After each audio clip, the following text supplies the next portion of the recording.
मौलाया सल्ले बिस्मिल्लाहिर्रहमानिर्रहीम। बड़ा ही ज़रूरी और अहम सवाल है कि मुक्तदी इमाम के कादा अखीरा में नमाज में इस तरह शामिल हुआ कि अभी मुक्तदी ने तकबीर तहरीमा कही, अल्लाह अकबर कहा उसने, और अभी वो कादा अखीरा में इमाम से मिला नहीं और इमाम साहब ने सलाम फेर दिया। तो क्या ऐसी सूरत में इस बंदे को जमात मिलेगी या नहीं मिलेगी? अगर इसको जमात नहीं मिली तो अब ये बंदा उसी तरह खड़ा होकर हाथ बांध ले और सुबहानक अल्लाह से नमाज शुरू कर दे, या फिर अब इसको फिर नए सिरे से जो है अल्लाह अकबर कह के तकबीर तहरीमा दोबारा कहनी होगी? इसकी क्या सूरत है? तो ऐसी सूरत में इस बंदे को जो है ना जमात नहीं मिली। जमात क्यों नहीं मिली उसका मुख्तसर सा मैं आपसे जिक्र कर देता हूं कि इमाम के साथ मिलने के लिए शर्त यह है, इमाम के साथ मिलने के लिए शर्त यह है कि नमाज के अफ़आल में शिरकत हो, नमाज के अफ़आल में शिरकत हो, क्योंकि इक्तिदा जो है ये शिरकत है। तो तकबीर तहरीमा कहने में शिरकत नहीं है, शिरकत तो अफ़आल में है। मिसाल के तौर पे किसी बंदे ने अल्लाह अकबर कहा तो अब वो इमाम के साथ रुकू में मिल गया, सजदे में मिल गया, या दूसरे सजदे में मिल गया, या अत्तहियातु में बैठे थे उसमें मिल गया। तो अब ये अफ़आल अगर उसको मिल गए ना, इनमें से कोई एक फेल में भी वो शामिल हो गया, तो ये अब नमाज में जमात में शामिल हो गया। तो जो सूरत जिक्र की गई है उसमें वो जमात में शामिल नहीं हुआ, तो लिहाजा ऐसी सूरत में इसको जो है इसको जमात नहीं मिलेगी। कल एक मुफ्ती अमजद अली आज़मी रहमतुल्लाहि ताला अलैह आपसे सवाल हुआ कि ऐसी सूरत में उस बंदे को जमात का सवाब मिलेगा या नहीं। तो आपसे सवाल किया गया, मुक्तदी इमाम के पीछे नियत करके खड़ा हुआ, अल्लाह अकबर कह के वो यूं खड़ा ही हुआ, अभी बैठने लगा यानी तशहुद में मिलने लगा, इमाम ने सलाम फेर दिया, तो अब मुक्तदी जो शामिल जमात हुआ या नहीं? तो इसके मुतालिक मुफ्ती अमजद अली आज़मी रहमतुल्लाहि ताला अलैह आप फरमाते हैं, बैठने से कबल सलाम फेर दिया तो शामिल जमात ना हुआ, यानी तकबीर तहरीमा इसने कह दी अल्लाह अकबर, और अल्लाह अकबर कह के ये भी तशहुद में बैठने जा रहा था, फरमाया कि बैठने से कबल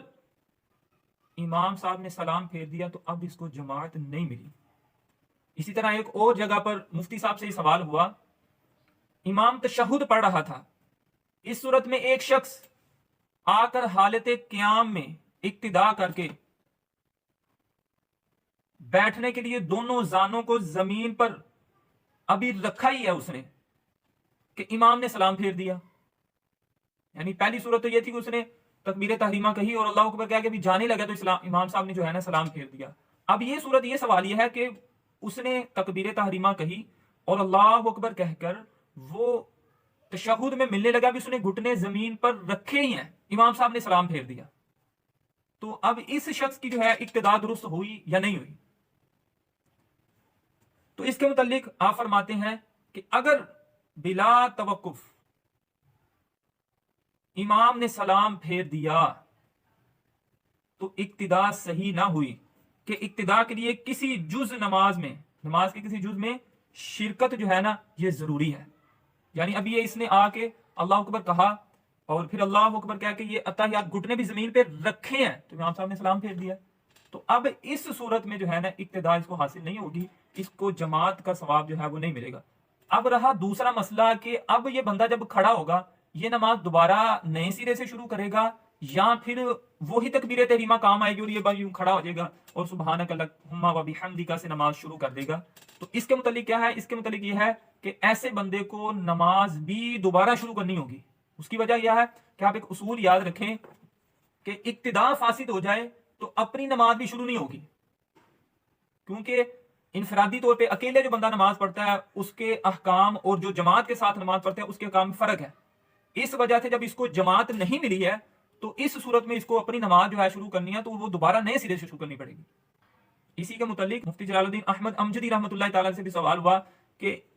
इमाम दाएं जानिब राइट साइड पे या बाएं जानिब लेफ्ट साइड पे जब सलाम फेर रहा था, अस्सलामु अलैकुम व रहमतुल्लाहि, इस तरह कहा या एक तरफ कह दिया दूसरी तरफ कह रहा था, आने वाला जमात में शरीक हो सकता है या नहीं? आने वाला जो है जमात में शरीक होने के लिए तकबीर तहरीमा कह चुका है, उसके बाद इमाम दाएं जानिब या सलाम फेर दे या फिर बाएं जानिब, तो जमात ना मिलने की सूरत में दोबारा तकबीर तहरीमा कहे या वही तकबीर जो है काफी होगी? यानी तकबीर कह चुका था और इमाम साहब ने दाईं तरफ सलाम फेर दिया या फिर बाईं तरफ सलाम फेर दिया, तो अब ऐसी सूरत में इस बंदे को तकबीर तहरीमा क्या नए सिरे से कहनी होगी या उसी से नमाज पढ़नी शुरू कर दे अपनी? यानी कोई बंदा जल्दी जल्दी से आया, उसने कहा अल्लाह अकबर, यूं अभी उसने कहा ही है, इमाम साहब ने कहा अस्सलाम वालेकुम रहमतुल्लाह, अस्सलाम वालेकुम।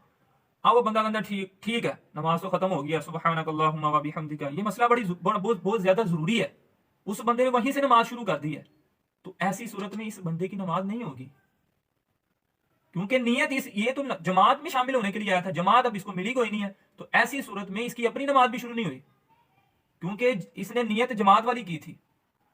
तो जब वो उसकी इक्तदा ठीक ना हुई, तो ऐसी सूरत में इसकी अपनी नमाज भी नहीं होगी, तो इसको नए सिरे से जो है नमाज को शुरू करना होगा। अब जब मुफ्ती साहब से सवाल हुआ तो आप फरमाते हैं रहमतुल्लाहि ताला अलैह, खत्मे नमाज के लिए सलाम फेर रहा था, इमाम खत्मे नमाज के लिए सलाम फेरा था और साहब नहीं था, यानी सजदा साहब नहीं था, तो इन सूरतों में सलाम फेरने के वक्त आने वाला अगर जमात में शरीक होगा तो उसकी इक्तिदा सही ना होगी, इसलिए कि सलाम में मशगूल होते ही वो नमाज से खारिज हो गया, और इस सूरत में जाहिर यह है कि तकबीर तहरीमा दोबारा कहेगा, यानी जब जमात ही नहीं उसको मिली उस बंदे को, तो ऐसी सूरत में उसके लिए जरूरी है कि वो तकबीर तहरीमा भी दोबारा कहेगा।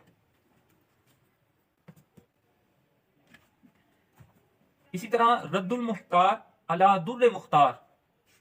इस मसला के तहत अल्लामा इब्ने आबिदीन शामी रहमतुल्लाहि ताला अलैह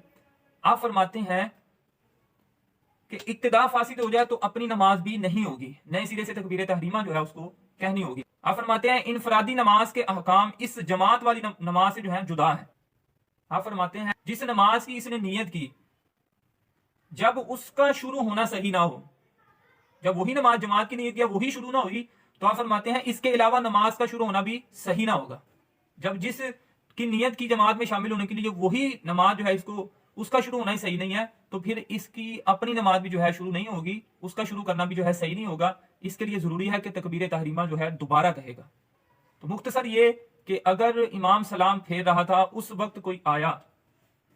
किसी ने तकबीर तहरीमा कही और वो अभी आखिरी कादा में मिला नहीं है, इमाम साहब ने सलाम फेर दिया, तो ऐसी सूरत में उस बंदे को जमात नहीं मिलेगी। यहां तक कि अगर उसने घुटने जमीन पर रखे, इमाम साहब ने सलाम फेर दिया, तो ऐसी सूरत में भी उसको जमात नहीं मिलेगी। और दूसरा ये जो जिक्र किया, पूछा गया क्या जब इमाम साहब ने सलाम फेरा तो वो उसी वक्त खड़ा होकर अपनी नमाज वहीं से शुरू कर दे या फिर तकबीर तहरीमा नहीं कहे, तो ऐसी सूरत में इसका जवाब यह है कि जब उसको इक्तदा ही नहीं मिली, जब वो जमात में शामिल नहीं हुआ, तो इसके लिए नमाज जो है अलहदा से अपनी पढ़नी है, तो इसके लिए तकबीर तहरीमा भी जो है उसको अलहदा से नए सिरे से कहनी होगी, उसी में पढ़ लेगा तो नमाज नहीं होगी।